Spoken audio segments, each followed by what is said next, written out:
उपस्थित सगळ्यांना नमस्कार.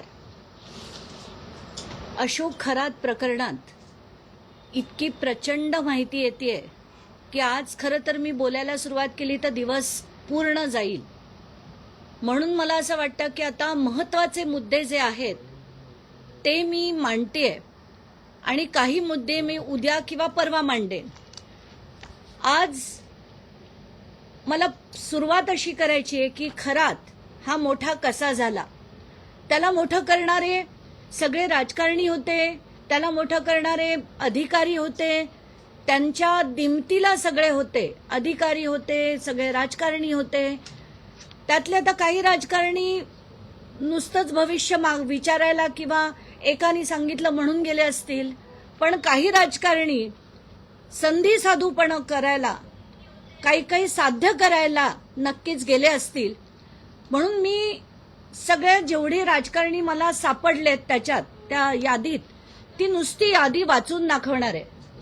तर याचा अर्थ माझा त्यांच्यावर काही आक्षेप आहे असं नाही, त्यांचे कॉल्स त्याच्यात आहेत म्हणून ते काही त्याच्या विकृत गोष्टींना सहभागी होते असंही म्हणता येत नाही. पण राजकारणी तिथे गेले हे मात्र मला नमूद करायचंय म्हणून मी ती सगळी नावं वाचून दाखवते. नाशिकचे आमदार नितीन पवार, चंद्रकांत पाटील, चंद्रकांत पाटलांचे पीए मंगेश देशपांडे, उदय सांगळे जे सिन्नरहून उभे होते, जे हरले ते देखील गेले होते. आमदार विधान परिषदेचे शिवाजी शहाणे, पद्मश्री पोपटराव पवार, रामदास खेडकर जे दादा भुसेंचे पीए आहेत, दीपक केसरकर यांचे आधी मला एक नंबर जो माझ्याकडे होता तो सापडला नाही, पण जेव्हा मी ट्रू कॉलरवरनं नंबर्स शोधत होती तेव्हा मला दीपक केसरकरांचा एक नंबर मिळाला ज्याच्यातनं 19 कॉल झाले होते. राहुल कोतडे जे ओएसडी आहेत विखे पाटलांचे, एकनाथ शिंदेंचं तर मी म्हटलंच आहे, प्रभाकर काळेंचं मी म्हटलंच आहे, सुनील तटकरे आणि एक जे नवीन नाव मिळालंय ते म्हणजे जयंत पाटील राष्ट्रवादीचे.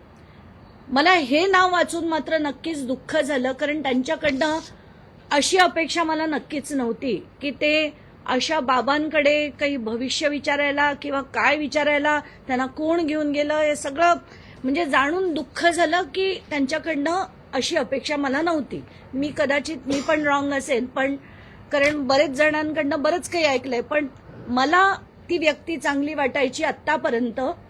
असो, आता चाकणकर कुटुंबातले रुपाली चाकणकर, मुलगा सोहम चाकणकर, प्रतिभा चाकणकर, तन्मय चाकणकर, प्रफुल्ल चाकणकर, संकेत सायकर या सगळ्यांचे कॉल्स या यादीत सापडले. आता रुपाली चाकणकरांनी काल एक फेसबुक पोस्ट लिहिली आणि त्या फेसबुक पोस्टमध्ये त्यांनी लिहिलंय की माझ्यावर जे एक्झॅक्टली धनंजय मुंडे बोलत होते, एक्झॅक्टली तेच शब्द की माझ्यावर मीडिया ट्रायल होते, माझ्या विरुद्ध पुरावा दिला जात नाहीये, माझं अमुक नाहीये, माझं तमुक नाहीये, असं जे विधान त्यांनी काल केलं फेसबुक पोस्ट थ्रू, आणि त्या पण एक्झॅक्टली धनंजय मुंडेंसारख्या सध्या मीडियातनं गायब आहेत. जसे धनंजय मुंडेंवर जेव्हा आरोप झाले ते देखील त्यातनं गायब होते. तर आता ही पूर्ण यादी रुपाली चाकणकरांच्या फोन कॉल्सची आहे जी त्यांनी इनकमिंग आणि आउटगोईंग खरातांना केले. ही पूर्णच्या पूर्ण यादी मी आता माझ्या मीडियाच्या ग्रुपवर घालते. ह्याच्यात 177 कॉल्स आहेत, त्याच्यात जसं मी आधी म्हटलं कॉल रेकॉर्ड्स 177 आहेत, ज्याच्यात इनकमिंग कॉल 119 आहेत, आउटगोईंग कॉल 58 आहेत, आणि हा डेटा 1 एप्रिल ते 17 मार्च आहे. आणि इंटरेस्टिंगली 17 मार्च पर्यंत अगदी त्यांचा फोन बंद होईपर्यंत रुपाली चाकणकर त्यांच्याशी बोलायच्या, आणि एका दिवशी तर तब्बल 22 मिनिटं गप्पा मारत होते. हे कशाच्या गप्पा होत्या, त्यांना त्यांच्या संस्थानाची बोलणी होती का, आणि त्यांना अजूनही जर वाटत असेल की मी काही चूक केलेलं नाहीये तर परमेश्वरच जाणो. कारण आत्ताच्या घटकेला ही मी जी यादी काढली आहे आणि याच्यात बाकीची जी नावं आहेत त्याची मी चौकशीची मागणी SIT कडे केली आहे. त्याच्यात टोटल जे टॉप 10 फोन नंबर्स आहेत ज्यांनी सगळ्यात जास्त वेळ खरातांशी बोललेत त्याच्यात पहिल्या नंबरवर त्यांची मुलगी आहे, मी समजू शकते. दुसऱ्या नंबरवर रुपाली चाकणकर आहेत. 33,727 सेकंद ह्या त्यांच्याशी बोलल्या. तर रुपाली चाकणकर, जर तुमचं काही काम नव्हतं, फक्त संस्थेचं काम तुम्ही पाहत होत्या, तर तुम्ही त्यांना करणाऱ्यातल्या कॉलमध्ये टॉपच्या दुसऱ्या नंबरवर कशा, म्हणजे तुमचे सगळ्यात जास्त कॉल 177 कॉल सोडा, काही कॉल जर 30 सेकंदाचे असते तर मी समजू शकले असते, पण तुमचं सगळ्यात जास्त जर खरातांशी कोणी बोललं असेल तर त्याच्या नंबर 2 पदावर रुपाली चाकणकर आहेत. आता बाकीची नावं मी वाचून दाखवते. पहिली आहेत तृप्ती, दुसऱ्या आहेत रुपाली चाकणकर, तिसरे आहेत दीपक लोंढे, चौथे आहेत कल्पना, म्हणजे ज्या खरातांच्या पत्नी आहेत, त्यांच्या आपल्या पतीशी त्या 4थ्या नंबरवर आहेत. पण सेकंड नंबरवर रुपाली चाकणकर, तिसऱ्या नंबरवर दीपक लोंढे, आणि एक महत्वाचं नाव आहे, त्याच्याबद्दल मी सगळं बोलणारच आहे. माझी SIT कडे मागणी अशी आहे की जेवढे प्रॉपर्टी डिलिंग्स, पैशाचे डिलिंग्स, जे जमिनी घेणं, MIDC जमिनी मिळवून देणं, यासाठी ज्या ज्या अधिकाऱ्यांनी आणि त्यांच्या अतिशय जवळच्या लोकांनी जी मदत केली त्याची मी नावं वाचून दाखवते. दीपक लोंढे हे सगळ्यात त्यांच्या जवळचे होते आणि हे केसरकरांच्या पण अतिशय जवळचे आहेत. त्यांचे 189 कॉल्स आहेत. बाळासाहेब बोराडे 156 कॉल्स आहेत. नंदकिशोर काटोरे हे खरं डॉक्टर आहेत, यांचा रोल मला पूर्णपणे आता बोलता येत नाहीये, पण अतिशय विचित्र असा रोल आहे त्यांचा. सचिन चुंबाळे 177 कॉल आहेत. या डॉक्टर नंदकिशोर काटोरेंचे 106 कॉल्स आहेत. मंगेश नवाळे 110 कॉल्स आहेत. राहुल देशमुख, त्यांनी याचे OUL वगैरे ते न्यूमरोलॉजी आणि याच्यात सगळ्यात बदललं जातं, नाव लिहिण्याची पद्धत सुद्धा बदलली जाते, अंक काही गणित प्रमाणे ते केलं जातं. असो, अविनाश पोटे जे सिन्नर MIDC मध्ये ऑफिसर आहेत, त्या MIDCच्या जमिनींचा रोल कमलाकर पोटे आणि अविनाश पोटे यांचा एक्झामिन करण्यात यावा. महेंद्र शेळके पाटील यांचा देखील त्याच्यातला रोल हा इन्व्हेस्टिगेट झाला पाहिजे. तर याच्यात धक्कादायक बाब अशी आहे की जवळजवळ म्हणजे तहसीलदार, डेप्युटी कलेक्टर, PI आणि API अशी 7 माणसं, 2 RTO, त्याच्यात एक निमसे नावाचे आहेत, ते पण या सगळ्यांची म्हणजे ही नावं बघून मी हैराण होते की लोक का फोन करायची खराताना उठता बसता. इतके 100 शेकडो कॉल त्यांनी कशासाठी केले. आता रुपाली चाकणकर म्हणाल्या की माझा काहीच त्याच्यात हात नव्हता, मी काहीच चुकीचं केलं नाहीये. मग रुपाली ताई, हे जे झालंय की तुम्ही 5 तारखेला आयोगाकडनं जी नोटीस पाठवली होती आणि त्याच्यात तातडीने म्हणजे 9 तारखेला तुम्ही त्याचं जे हिअरिंग घेतलं, इतकी काय घाई झाली होती खरातांची प्रकरणं संपवण्याची, तुम्हाला याची चौकशी झाली पाहिजे. आणि म्हणून आपल्या रुपाली चाकणकरांना SITने ताबडतोब खरं बोलवलं पाहिजे होतं. आता महिना उलटून जातोय तरी पण त्यांना बोलवलं जात नाहीये, याचं मला नक्कीच दुःख आहे. मी परत त्यांना लिहित राहणार आहे. जोपर्यंत या सगळ्यांना बोलवलं जात नाही, या सगळ्या राजकारण्यांना शो कॉज नोटीस पाठवली जात नाही, तोपर्यंत हे सगळं चुकीचं होतं असंच माझं मत आहे. आणि जनतेचं आय एम शुअर, सगळ्यांचं, साध्या नागरिकांचं सगळ्यांचं हेच मत आहे. दुसरी गोष्ट, प्रतिभा चाकणकर आल्या आणि म्हणाल्या की ती खाती खोटी आहेत, माझ्या सह्या खोट्या आहेत, हसत बोलत होत्या आणि म्हणतायत की मला काही कोणी बोलवलं नव्हतं, आम्हीच इथे फेरफटका मारायला आलो. हे जे आहे ही पाठवलेली नोटीस आहे आणि ही मी मुद्दाम, कारण पोलीस अधिकाऱ्यांना तुम्ही विचारा, SIT कडे आणि सगळ्या 3 ठिकाणी चौकशा सुरू आहेत. एक नाशिक CP, एक अहमदनगर SP आणि एक SIT चौकशी करते महिलांच्या अँगलवर. नाशिक अहिल्यानगरचे करतायत, समता पतसंस्थेच्या आणि इतर पतसंस्थेच्या बाबतीत, आणि इतर सगळी चौकशी नाशिक CP करतायत. तर ही मी विनंती केली त्यांना की मी माझ्याकडे जी माहिती येते मी पहिली पोलिसांना पाठवते, त्यानंतर 2 दिवस गेल्यानंतर मी ती माध्यमांना माहिती देते, कारण आम्हाला माहिती आम्हाला काय करायचं आणि काय नाही.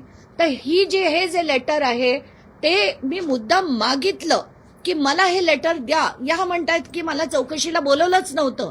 हे लेटर आहे ज्याच्यात सरळ सरळ पहिलं नाव प्रतिभा चाकणकरांचं आहे आणि दुसरं नाव तन्मय चाकणकरांचं आहे. यांना चौकशीला बोलवलं गेलं होतं. म्हणजे ही सगळी मंडळी किती दादांत खोटं बोलतात हे मला दाखवायचं होतं. आता ज्या लोकांनी प्रचंड प्रमाणात मदत केली आहे खरातांना, तर आता ही नावं सुद्धा बाहेर आणणं गरजेचं आहे. मागच्या माझ्या पत्रकार परिषदेत मी म्हटलं होतं की एक डेप्युटी कलेक्टर आहेत, ते त्यांना खूप मदत करतायत. ते मुंबईत कार्यरत आहेत. आता मी त्याचं नाव घेऊन सांगते. ते अभिजित भांडे पाटील, जे इथे SRA मध्ये होते, त्यांची SRAतनं सुद्धा त्यांना पदमुक्त करून त्यांना पुन्हा त्यांच्या ओरिजिनल ठिकाणी आणलेत. यांना खरं तर पदमुक्त करणंच गरजेचं आहे. यांना सस्पेंड पण नाही, त्यांना रस्टिकेट काढून टाकणं गरजेचं आहे. हे अभिजित भांडे पाटील तुम्हाला आता या चित्रांमध्ये आणि सगळे फोटोज जे आहेत ते मी सगळे माध्यमांना आता देते. हे अभिजित भांडे पाटील जे केसरकरांबरोबर दिसत आहेत आणि खरातांबरोबर या फोटोमध्ये दिसत आहेत. त्यांचे 2 फोन्स आहेत. एका फोनवरनं त्यांनी खरातांशी 143 वेळा संभाषण केलंय आणि दुसऱ्या फोनवरनं 53 वेळा.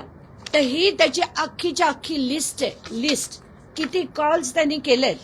आणि आत्ताच्या घटकेला मला जी माहिती मिळाली आहे की कल्पना खरात, तृप्ती खरात, सृष्टी खरात आणि हर्षवर्धन खरात हे जे आत्ता फरार आहेत, तर त्याच्यात कल्पना आणि हर्षवर्धन फरार आहेत. त्या दोन्ही मुलींचा रोल मला माहित नाही म्हणून मी बोलणार नाही. पण हे जे 2 जण फरार आहेत त्यांना आत्ता यांनी कुठेतरी संरक्षण दिलंय आणि म्हणून मी SITला विनंती करते की यांची तात्काळ चौकशीसाठी यांना डिटेन करण्यात यावं अशी माझी मागणी आहे. कारण सगळीकडनं खरातांना मदत करण्यासाठी हा माणूस फार पुढे आहे असं मी अतिशय जबाबदारीने विधान करते. आता याच्यातली बाकीची माणसं, जसं मी म्हटलं, दीपक लोंढे नावाचा व्यक्ती ज्याचं नंबर 3 वर कॉन्व्हर्सेशन खरातशी होतंय, त्याचे आपण फोटो पाहूया.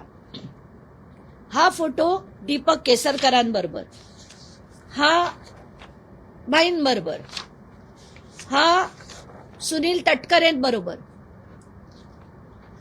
हा एकनाथ शिंदेबरोबर,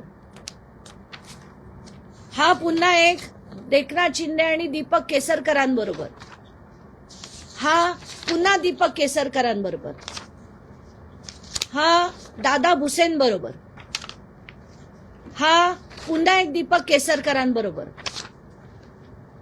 तर हे सगळं का होतं? शिंदे गट हा त्यांच्या जवळ का होता? या सगळ्यात चौकशी राजकारणात मला बिलकुल पडायची इच्छा नाहीये. माझा आक्षेप या गोष्टीवर आहे की सगळी राजकारणी, हे सगळे अधिकारी हे सतत खरातांना मदत करत होते, पाठीशी घालत होते. आत्ता सुद्धा कल्पना खरात आणि हर्षवर्धन खरात यांना एवढ्याचसाठी लपवण्यात येत आहे कारण त्यांना जर अटक झाली तर सगळं याच्या मागचं षडयंत्र बाहेर येईल आणि म्हणूनच अभिजित भांडे पाटील यांना डिटेन करण्याची गरज आहे. आणि आता मी जसं म्हटलं होतं की मी शेवटचा मुद्दा जो घेईन तो अतिशय महत्वाचा असेल. मी मागच्या वेळी सांगितलं होतं की 27 ते 31 जानेवारी 2026 या दिवसांमध्ये समता पतसंस्थेमध्ये अफाट प्रमाणात उलाढाल झाल्या होत्या. मी तारखांमध्ये सांगितलं होतं की किती तारखेला किती मेसेजेस आले, त्याची माहिती सुद्धा मी माध्यमांना दिली होती. आता आणि एक महत्वाची माहिती म्हणजे ज्या दिवशी अजित पवारांच्या घराच्या बाहेर म्हणजे बारामतीच्या घराच्या बाहेर जेव्हा भानामतीचे प्रकार झाले, त्या 17 तारखेला रात्री खरात हे ठाण्यात आले होते. 18चा पूर्ण दिवस ते ठाण्यात होते आणि 34 सेकंदामध्ये 6 फायनान्शियल ट्रान्झॅक्शन झाले. जे 6 फायनान्शियल ट्रान्झॅक्शन 34 सेकंदांमध्ये. आणि त्या सगळ्याचा जे याच्यावर आपल्याला दिसतंय की हे जेव्हा झालं तेव्हा खरात ठाण्यात होते. ठाणा वेस्टला एका रेस्टॉरंटमध्ये बसलेले होते. आता ह्याची चौकशी काय, त्याचं गूढ काय हे पोलिसांनी उलगडायचं आहे. आता तुम्हाला कोणाला काही प्रश्न विचारायचे असतील तर ते नक्कीच विचारा. ताई, आता तुम्ही जो शेवटचा मुद्दा मांडला त्या मुद्द्याशी संबंधित प्रश्न असा आहे की मागच्या वेळेला जेव्हा तुम्ही काही ट्रान्झॅक्शन बद्दल बोलला होता त्या अजित पवारांच्या मृत्यूच्या दिवसाच्या मागच्या पुढचे होते. आज तुम्ही सांगताय की भानामती जी झाली होती त्या दिवसाचे हे सगळे ट्रान्झॅक्शन आहे. या ट्रान्झॅक्शनचा आणि अजित पवारांचा जो अपघाती मृत्यू आहे याचा काही संबंध आहे असं तुम्हाला वाटतं का? मला तर नक्कीच वाटतंय. म्हणूनच तर मी शोधलं की ज्या दिवशी कारण मी पहिले 27 ते 31 जे ट्रान्झॅक्शन्स होते ते मांडले. त्याच्यावर रोहित पवारांनी एक ट्विटरवर त्यांनी माहिती दिली होती की अजित पवारांच्या घराच्या बाहेर सुद्धा बानामतीचे प्रकार झाले होते. मी माध्यमांकडनं ती तारीख घेतली, ती तारीख शोधली आणि त्याच्यात मला दिसलं की त्या दिवशी त्यांचं लोकेशन हे ठाण्यात होतं आणि 6 ट्रान्झॅक्शन हे 18 तारखेला सकाळी झालेले आहेत आणि त्याचं सगळ्या 6चे 6 34 सेकंदांमध्ये होऊन हे सगळे 6 लोकेशन सुद्धा ते मी टावर लोकेशन सुद्धा एसपींकडे पाठवून दिलेले आहेत. ही सगळी माहिती जी मी बोलतेय ती 2 दिवसापूर्वी मी एसपींकडे पाठवलेली आहे. खरं तर नाशिकमध्ये तुम्ही आता कल्पना खरात यांच्या देखील नावाचा उल्लेख केला. अजून एक TCS कंपनीचा धर्मांतराचा प्रकार उघडकीस आलाय. मात्र या प्रकरणात दोन्ही ज्या महिला आहेत त्या दोन्हीही फरार आहेत. म्हणजे खरात प्रकरण असेल TCS प्रकरण असेल दोन्ही महिला आरोपी फरार आहेत. अजूनही त्या सापडलेल्या नाहीयेत.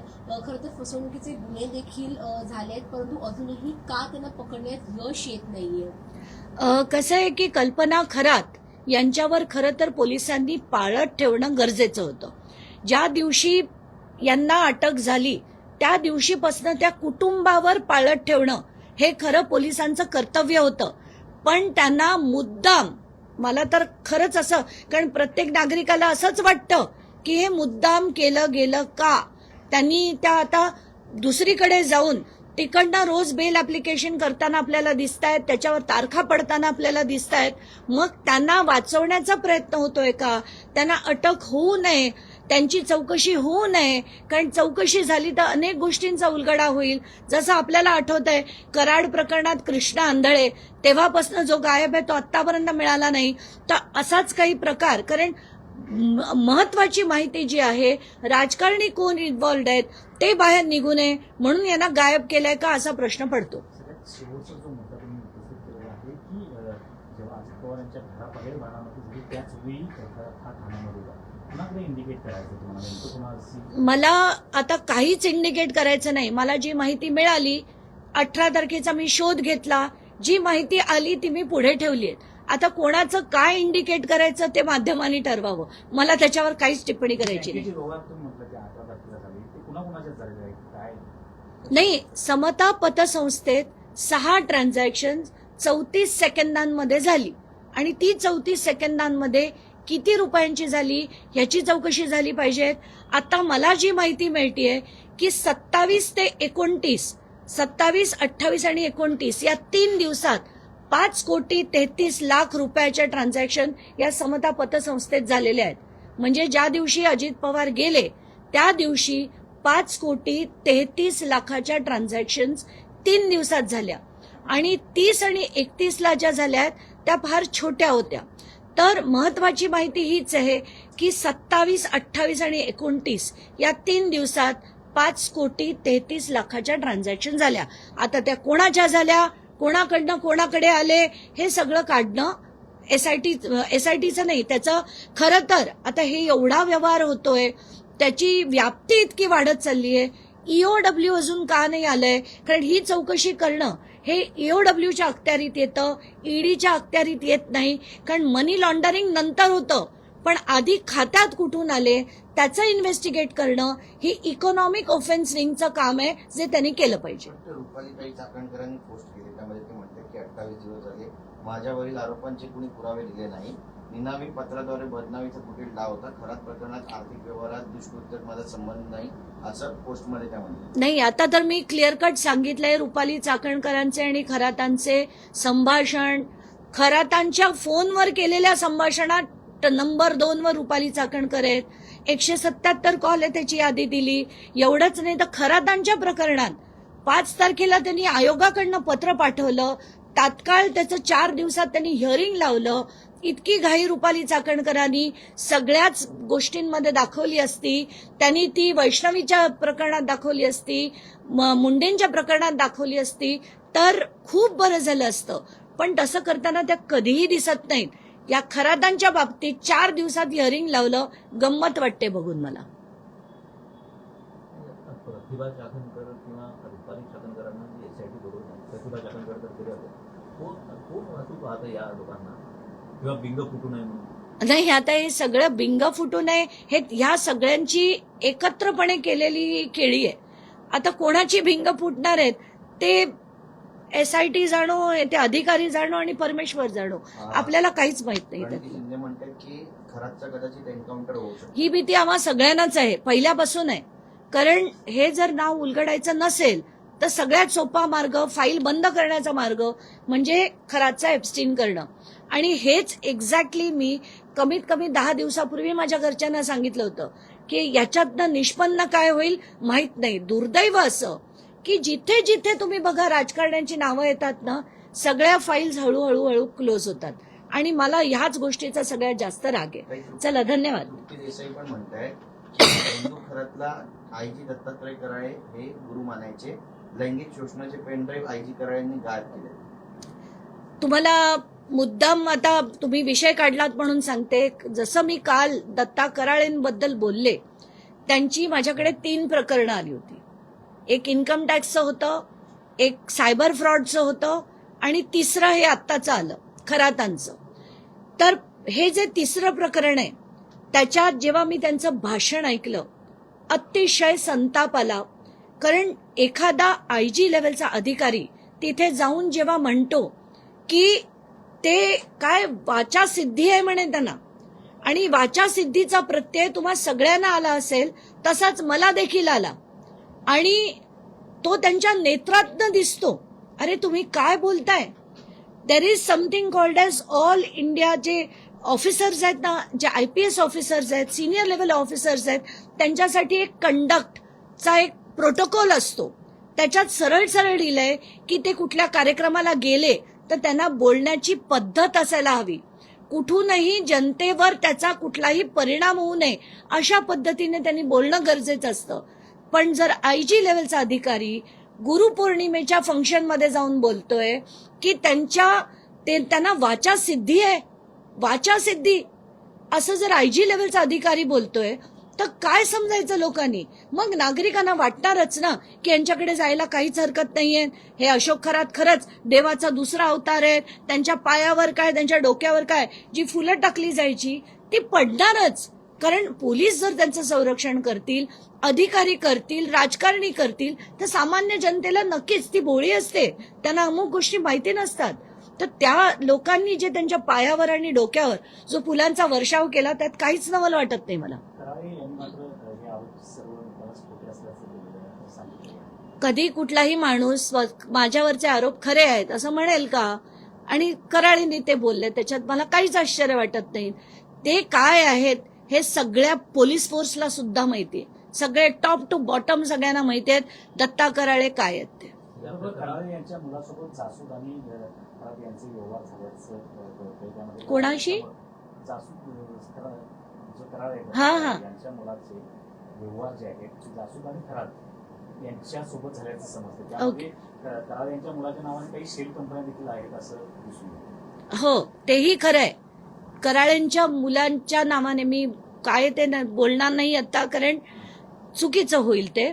आणि संभाजीनगरचे पण एक अतिशय सिनियर व्यक्ती आहेत, त्यांच्या मुलांच्या पण एकत्र LLPs आहेत आणि त्याच्यात अनेक गोष्टी झालेल्या आहेत.